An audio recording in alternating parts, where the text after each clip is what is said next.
Hello everyone, আমি দেবপ্রিয়া আর আমার নতুন একটি ভিডিওতে তোমাদের সবাইকে এত ভালোবাসা। তো ভিডিও শুরুতেই তোমাদেরকে একটা কথা জানিয়ে দিই, আজকের ভিডিওটা কিন্তু একটু বড় হতে চলেছে। তোমরা দেখেই হয়তো বুঝে গিয়েছো এই ভিডিওটা কিন্তু ভাইফোঁটা স্পেশাল। নানান ব্যস্ততার কারণে আমি ভিডিওটা এতদিন এডিট করে উঠতে পারিনি, তাই তোমাদের সাথে আজকে শেয়ার করছি। তো তোমরা এই যে ছোট ছোট সদস্যগুলোকে দেখতে পাচ্ছ, এরা হচ্ছে আমাদের ফ্যামিলির সবচেয়ে ছোট সদস্য।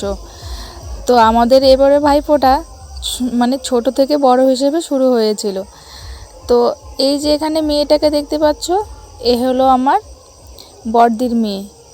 আর এই ছোট ছোট পুচকু দুটোকে দেখতে পাচ্ছ ছেলে, এ হচ্ছে আমার একটা দাদার ছেলে, আর একটা হচ্ছে আমার ছোটদির ছেলে, আর এ হচ্ছে আমার পাশের বাড়ি দাদার ছেলে। তো এ হচ্ছে ওদের অনে দিদি, দেখো কি সুন্দর উলু দেয়।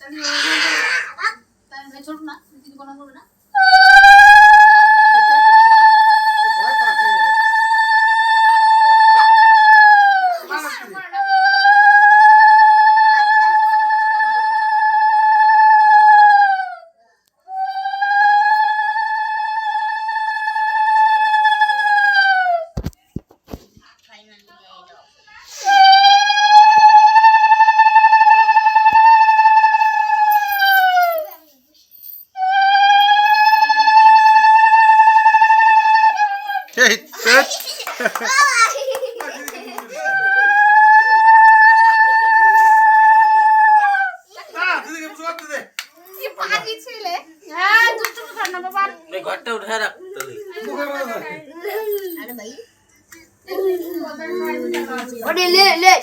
তো তোমরা দেখতেই পাচ্ছ যে এখানে অন্বেষা মানে ওর দিদিদের ওদেরকে কত কষ্ট করে ফোঁটা দিতে হচ্ছে। মানে ওদেরকে তো এক জায়গায় বসিয়ে রাখাই মুশকিল, মানে ওরা স্থির থাকতে পারবে না। আর এখানে তো মানে ভাইফোঁটা কম ডাব্লিউডাব্লিউ মানে বেশি মনে হচ্ছিল। তো যাই হোক, অনেক কষ্টে করে রাজি করিয়ে কিন্তু অন্বেষা ওদেরকে ফোঁটাটা দিয়েছে। এবার অন্বেষার পরে পালা হচ্ছে ছোট্ট জনে। তোমরা এখন এই যে ছোট্ট মিষ্টি, হ্যাঁ মানে গোলাপ ফুলের মতো কিউট যে পুচকি মেয়েটাকে দেখতে পাচ্ছ, এটা হচ্ছে ওদের ছোটদি ভাই।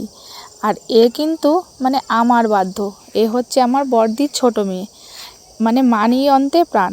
আমি হলে ওরা কিছুই লাগে না। তো ও কিন্তু দেখো এখন মানে পোজ কিন্তু চেঞ্জ হয়ে গেছে, মানে ও ওকে ফোঁটা দিচ্ছে আর ও ওকে থুতু ছেটাচ্ছে, কি আর বলবো। এবার হচ্ছে আমার বৌদির পালা। এই যে দুজনকে দেখতে পাচ্ছ বসে রয়েছে মহাশয়, যে কি বলবো, একজন হচ্ছে আমার জামাইবাবু, বড় জামাইবাবু, আর একজন হয়েছে এই যে গ্রিন কালারের পাঞ্জাবি পরা, ইনি হচ্ছেন পালবাবু মানে আমার বরমশাই। তো এবার প্রথমবার উনিও আমার সাথে এসেছিলেন আমাকে ভাইফোঁটা উপলক্ষে বাড়ি পৌঁছে দেওয়ার জন্য। তো ওর তো বোন নেই, তো বৌদি বললো তাহলে ভাই আমি তোমাকে ফোঁটা দেব। আর উনি কিন্তু এখানে ফোঁটা নিতে পেরে ভীষণ খুশি হয়েছে, আর বৌদিও কিন্তু ফোঁটা দিতে পেরে ভীষণ খুশি হয়েছিল। আর আমারও দেখে বেশ ভালো লাগছিল। আর আমি মানে ফোঁটা দেওয়া স্টার্ট হয়ে গেছিলো, তখনও আমি এখানে মানে থাকতে পারিনি, মানে সেদিন বাড়িতে প্রচুর কাজ ছিল, আমি রান্নাঘরেই ছিলাম। তারপর এখানে আমি রেডি হয়ে এলাম, আর এখানে হচ্ছে আমার বৌদি এখন ওদেরকে ফোঁটা দিচ্ছে। আর ভাইফোঁটা মানেই আমাদের বাড়িতে কিন্তু বিশাল বড় উৎসব, আমরা এটাই মনে করি। সবার সাথে দেখা হয়, আমার পিসিরা আসে আমার বাবাকে ফোঁটা দিতে, আমরা আমার দাদাকে ফোঁটা দিই, আমার পিসতুতো ভাইরা তাদেরকে ফোঁটা দিই।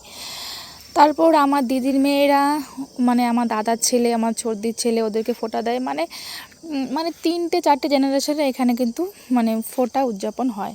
তো তারপর হচ্ছে আমার দাদা, আর এটা যে ব্ল্যাক কালার শার্ট পরা রয়েছে এটা হচ্ছে আমার ছোটো পিসির ছেলে মানে আমার ভাই। আরও 2 ভাই এবার আসতে পারেনি, আমার মনটা খুব খারাপ লাগছিলো। আমাদের সবাই বুম্বা আর বুবাই ওরা এবার কিন্তু প্রেজেন্ট ছিল না ভাইফোঁটা দিন, ওরা কাজের জন্য আসতে পারেনি, বাইরে আছে। তো ওদের জন্য মন খারাপ লাগছিল, তাই এবার একটু বাড়িটা একটু ফাঁকা ফাঁকাও লাগছিল। তো আমাদের নিয়ম মেনে বড়দি হচ্ছে সবার আগে দাদাকে ফোঁটা দেয় ভাইদের, তারপর হচ্ছে আমরা সিরিয়াল ওয়াইজ ফোঁটা দিই। প্রথমে হচ্ছে আমার বড়দি দেয়, তারপরে আমার ছোটদি, তারপরে আমি, তারপরে আমার 2 বোন ফোঁটা দেয়, মানে রিয়া আর প্রিয়া। এভাবেই কিন্তু আমরা প্রতি বছর ফোঁটা দিই। ভগবানের কৃপায় আমরা কিন্তু ছোট থেকে এখনো পর্যন্ত একবারও ফোঁটা দেওয়া মিস করিনি। বড়দি 1 বছর আসতে পারেনি, কারণ ওর শ্বশুরমশাই মারা গেছিলো, আর সেই বছর কিন্তু বড়দি মানে প্রচুর কেঁদেছিল। মানে ছোটোবেলা থেকে আমরা ফোঁটা দিয়ে আসছি, এটা একটা আমাদের কাছে একটা কি বলবো, মানে ইমোশন ভাই ফোঁটা। তো এখানে বড়দি সব রিচুয়ালগুলো পালন করছিল। ওই প্রথমে আমাদের নিয়ম হচ্ছে কুয়াশার জল দিয়ে কপাল ধুইয়ে দিতে হয়, তারপর ধান দুব্য দিয়ে আশীর্বাদ করতে হয়, তারপর 3 বার ঘর ছোঁয়াতে হয়, প্রদীপ ছোঁয়াতে হয়, তারপর হচ্ছে চন্দনে ফোঁটা আর কাজলে ফোঁটা দিতে হয়।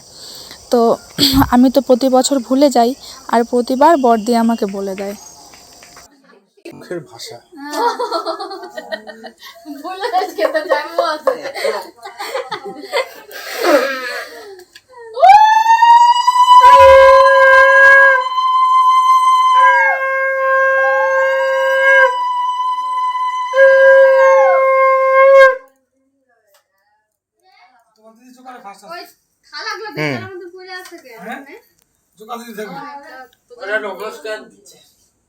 তো এবার হচ্ছে আমার ছদ্দির পালা। এটা হচ্ছে আমার ছদ্দি, আর ওকে তো সবাই আমার বোন বলেই ভাবে, সবাই আমাকে আগে দিদি বলতো আর ওকে বোন বলতো।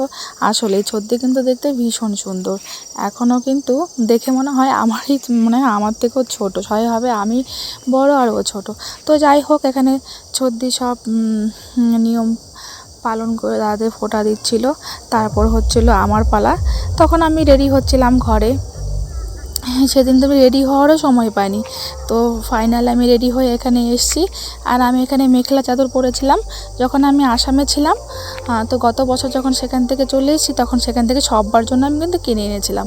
দিদিরা বোনরা ওরা আগেই পরেছিল, আমি এতদিন মানে একা একা তো আমি পরতে পারি না, তো এবার আমি নিয়ে এসেছিলাম। তো প্রিয়া আমাকে পরিয়ে দিয়েছিল, কোনো রকমভাবে পরেছিলাম, দেখতে কিন্তু বেশ ভালোই লাগছিলো। সবাই সেটা কিন্তু আমাকে কমপ্লিমেন্ট দিচ্ছিল, আর আমারও ভালো লাগছিলো, মানে সত্যি দেখতে কিন্তু ভালো লাগছিলো মেখলা চাদর পরে।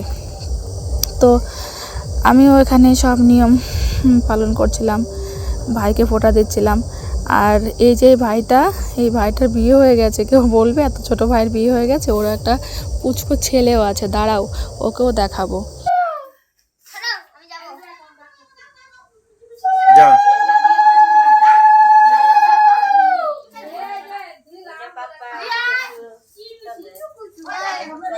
তো এবার হচ্ছিল আমার ফোঁটা দেওয়ার পালা। তো আমি এখানে সারাদিন উপোস ছিলাম। উপোস থেকে আমাদের নিয়ম হচ্ছে ফোঁটা দিতে হয়। তো প্রথমে আমি নিয়ম মতো দাদাকে ফোঁটা দিচ্ছিলাম, আর এখানে আমার হাতে একটা কাণ্ড ঘটেছিল। আমাদের নিয়মে মানে একবার ফোঁটা দেওয়ার সময় মানে ওই বিখ্যাত লাইনটা বলতে হয়, ভাইয়ের কপালে দিলাম ফোঁটা, জমার দুয়ারে পড়লো কাটা, যমুনা দেয় জমকা ফোঁটা, আমি দিই আমার ভাইকে ফোঁটা। তো আমি করেছি কি, 2 বারই বলেছি। তো পর্দে বলেছিল যে আমাদের নিয়মে একবার বলতে হয়, সেটা না দেখে আমি বলছিলাম আমি 2 বারই বলবো। তো সেটা নিয়ে হাসাহাসি করছিল। যাই হোক, তো তারপর এখানে আরও বাকি আছে ফোঁটা দেওয়ার সদস্য। এরপরে হচ্ছে প্রিয়া দেবে, তারপরে হচ্ছে আরও ছোট্ট সদস্য আছে, সে এখনও মানে তখন এসে পৌঁছায়নি আর কি, ওকেও ফোঁটা দেওয়ার বাকি ছিল অন্বেষাদের। তো আমি এখানে নিয়ম নিষ্ঠা সহকারে ফোঁটা দিচ্ছিলাম, আর ভেবেছিলাম এবছর আসতে পারবো না, কারণ কদিন আগে আমি বাড়ি থেকে ঘুরে গেছিলাম। তো বলেছিলাম যে এত দূর থেকে মানে ব্যাগপত্র গুছিয়ে পুরো সংসারটাকে গুছিয়ে রেখে আর আসতে ইচ্ছা করে না, মানে প্রচুর খাটনি হয় সত্যি কথা বলতে আমার। তারপরে দেখলাম যে না, ও বললো যে কেন বাড়িতে যাবে না, বছরে একটা দিন তুমি ছোটো থেকে ফোঁটা দিয়ে আসছো, যতদিন পারবে ফোঁটা দেবে। আর ওর এই ব্যাপারগুলোই আমাকে ভীষণভাবে মানে উৎসাহিত করে, মানে ওর এই পজিটিভ দিকগুলো। অনেকেই আছে না, বলে না যে যেতে হবে না, কিন্তু তা না, ও আমাকে সব বিষয়ে কিন্তু উৎসাহ দেয়, সব বিষয়ে আমাকে সাহায্য করে। তো আমিও আর দেখলাম যে না চলেই যাই, দিদিরাও আসবে। আমার যদি মানে কলকাতাতেও আমি পড়ে থাকতাম তাও কিন্তু আমার মনটা ভালো লাগতো না ভাইফোঁটার দিন, মানে মনটা আমার জলপাইগুড়িতেই পড়ে থাকতো। তো তাই আমি কিন্তু চলে এসেছিলাম এত কিছু না ভেবে। আর এই যে ছোট্ট পুচকুটাকে দেখতে পাচ্ছ, ওর বয়স কিন্তু সবে মাত্র 1 বছর হয়েছে। ওর নাম স্বপ্নদীপ। কি দেখতে কিউট না? এটা হচ্ছে পুচুর আর অন্বেষার সব থেকে ছোট্ট ভাই। ওই যে বললাম আমার ভাইটাকে ফোঁটা দিলাম, ব্ল্যাক শার্ট পরা ছিল, ওর হচ্ছে এটা ছেলে। তো এই মুহূর্তটা দেখতে আমার সবচেয়ে বেশি ভালো লাগছিল, মানে এত কিউট, এত কিউট। ও যেরকম কিউট আর ওর দিদিগুলোও সেরকম কিউট। তো দেখো এখানে ওর ভাইকে কিন্তু প্রথমে অন্বেষা ফোঁটা দিচ্ছিল, ও কোনো মতেই ফোঁটা নেবে না, না না না, কেঁদে দিচ্ছিল। তো তারপর যাই করে হোক ফোঁটা দিয়েছে একটা, ওর মা নিয়ে বসেছিল এখানে। তো এই হচ্ছে আমাদের ভাইফোঁটা পর্ব, ভাইফোঁটা উদযাপন। তো সব পুরোটাই তোমরা দেখলে। তো আজকের এই স্পেশাল ভ্লগটা তোমাদের কেমন লাগলো অবশ্যই কমেন্টে জানিও। আর যারা যারা এখনও চ্যানেলটাকে সাবস্ক্রাইব করোনি তারা তো চ্যানেলটাকে অবশ্যই সাবস্ক্রাইব করবে।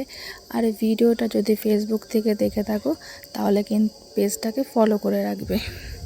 তো অন্বেষার পর এখানে হচ্ছে ওর ছোট্ট দিদির পালা, মানে হচ্ছে অভিজ্ঞার পালা। ওর কিন্তু ভালো নাম অভিজ্ঞা, আর আমরা পুচু বলে ডাকি।